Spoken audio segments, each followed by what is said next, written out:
சிவன் தலத்துல தான் நீங்க அதிகமாக சித்தரை பார்க்கலாம். இப்போது கடவுள் கேப்டன் அவர்களை ஒரு சிவனுடைய ஆலயமாக தான் இங்க பார்க்கிறோம். அதனால அதிகமாக பெண்கள் தான் இன்னைக்கு அதிகமாக பாருங்க. இப்போ மேல்மருத்தூர்ல போற அங்கே சாமி கும்பிட்டாலும் இங்கேயும் நேரடியாக வந்து சாமி கும்பிடுறாங்க. அதே போல ஆடி மாசம்னா பெரிய பாலத்துக்கு போயிட்டு பெரிய பாலத்துல இருந்து நேரம் இங்கேயும் வந்து சாமி கும்பிடுறாங்க.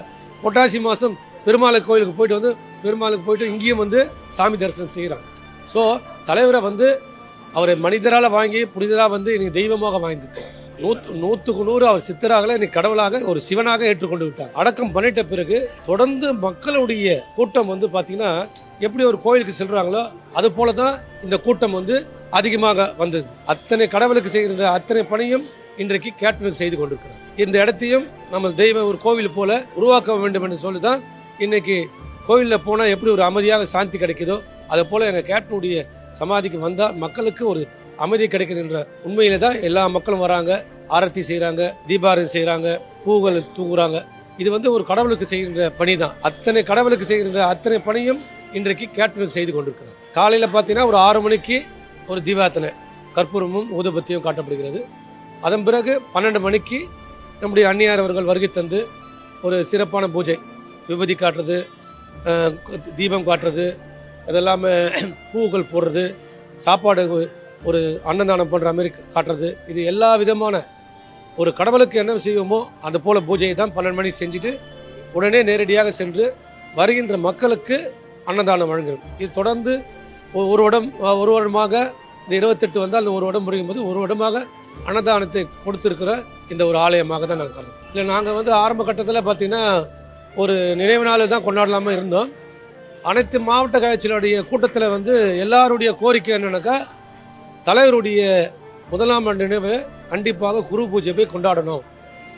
நாங்கள் வந்து தமிழ்நாட்டில் எதுவும் செய்யலனாலும் நேரடியாக இங்கே தான் முதல் ஆண்டு இங்கே வரப்போகிறோம். அடுத்த ஆண்டுலேருந்து நாங்கள் எல்லா மாவட்டத்திலும் நாங்கள் பண்ணிக்கொள்கிறோம். அதனால் 1ஆம் ஆண்டு நம்ம குரு பூஜையாக சிறப்பாக செய்யணும் போட்டு நாங்கள் ஒரு பிளான் பண்ணோம். அதுக்கு என்னென்ன வேலை செய்யணுமோ எல்லா வேலையும் செஞ்சுருக்கிறோம்.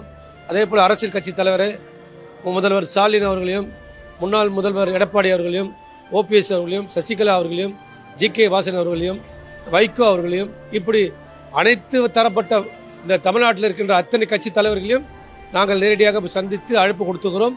அது இல்லாமல் எங்களுடைய கழகத்துடைய இளைஞரணி செயலாளர் நலத்தம்பி அவர்களும் சிலவர்களுக்கு போய் கடிதத்தை கொடுத்திருக்கார்கள். அவர்களும் கண்டிப்பாக வருகிறார். இங்கே வர மக்கள் பார்த்தீங்கன்னா அதிகமாக சித்தர்கள் அதிகமாக. இது எது காட்டுதுன்னா சிவன் தலத்துல தான் நீங்க அதிகமாக சித்தரை பார்க்கலாம். இப்போது கடவுள் கேப்டன் அவர்களை ஒரு சிவனுடைய ஆலயமாக தான் இங்க பார்க்கிறோம். அதனால அதிகமாக பெண்கள் தான் இன்னைக்கு அதிகமாக பாருங்க. இப்போ மேல்மருத்தூர்ல போற அங்கே சாமி கும்பிட்டாலும் இங்கேயும் நேரடியாக வந்து சாமி கும்பிடுறாங்க. அதே போல ஆடி மாசம்னா பெரிய பாலத்துக்கு போயிட்டு பெரிய பாலத்துல இருந்து நேரம் இங்கேயும் வந்து சாமி கும்பிடுறாங்க. புரட்டாசி மாசம் பெருமாள் கோயிலுக்கு போயிட்டு வந்து பெருமாளுக்கு போயிட்டு இங்கேயும் வந்து சாமி தரிசனம் செய்யறாங்க.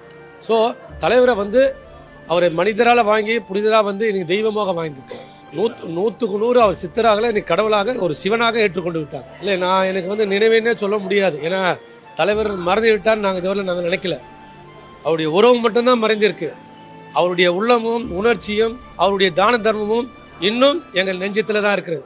அவர் என்ன செஞ்சாரோ இந்த தமிழ்நாட்டு மக்களுக்கு இன்னைக்கு அவர் இல்லை என்றாலும் அந்த பணியை இன்றைக்கும் நல்ல உதவிகளையும் அன்னதானத்தையும் தொடர்ந்து தலைமை கழகமும் மாவட்ட நிர்வாகம் அனைத்து தொண்டர்களும் ஒன்று சேர்ந்து நாங்கள் தொடர்ந்து அன்னதானத்தை வழங்கி கொடுக்கிறோம். இப்போ பார்த்தீங்கன்னா நீங்கள் தமிழ்நாட்டில் பெருந்தலைவர் 4 பேர் அங்கே இருக்காங்க. யாருன்னா அண்ணா, எம்ஜிஆர், ஜெயலலிதா, கலைஞர் அவர்கள். அது வந்து பக்கத்தில் ஒரு பீச்சு ஒரு சுற்றுலா தலத்துக்கு வந்தால் தான் அங்கே வந்து பார்த்துட்டு போவாங்க. இது அப்படி கிடையாது. தலைவரை பார்க்க வேண்டும் என்று ஒரே நோக்கத்தோடு இங்கே வந்து பார்த்துட்ட பிறகுதான் மற்ற இடத்துக்கு போகிறாங்க. ஒரு கோவிலாக இருக்கட்டும், ஒரு பீச்சுக்காக இருக்கட்டும், ஒரு சினிமாவாக இருக்கட்டும், ஒரு சொந்த பந்த இல்லத்துக்காக இருக்கட்டும், இங்கே தலைவரை வந்து பார்த்து விட்டு தான் போகிறார். உதாரணத்துக்கு நான் சொல்லுவேன், தமிழ்நாடு மட்டும் இல்லை, உலகெங்கும் வாழ்கிற மக்கள், தமிழ் மக்கள், மலேசியா மக்கள், சிங்கப்பூர் மக்கள், கனடா மக்கள் அனைவரும் அதிகமாக இங்கே வருகை தந்து கேப்டனை பார்த்து விட்டு ரொம்ப வருத்தப்படுறாங்க. நான் இருக்கும்போது நான் பார்க்க வர முடியலையே, அவருக்கு ஒரு வாய்ப்பு நாங்கள் கொடுக்கலையே, அவர் இந்த நாட்டுக்கு ஒரு முதலமைச்சராக கொடுத்து தான் இந்த நாடு நல்லா இருக்கும், அந்த வாய்ப்பெல்லாம் கொடுக்கலன்னு எவ்வளவோ பெண்கள் வந்து இங்கே வந்து அழுகுறாங்க. அப்படி அழுகிற காட்சியெல்லாம் பார்க்கும்போது தலைவர் எவ்வளவுக்கு எவ்வளவு அவர் பணம் சம்பாதிக்கனாலும் அவருடைய பெயரை சம்பாதிச்சு வச்சிருக்கிறார் தலைவர். எவ்வளவுக்கு அவர் பணம் சம்பாதிக்கனாலும் அவருடைய பெயரை சம்பாதிச்சு வச்சிருக்கிறார் தலைவர்.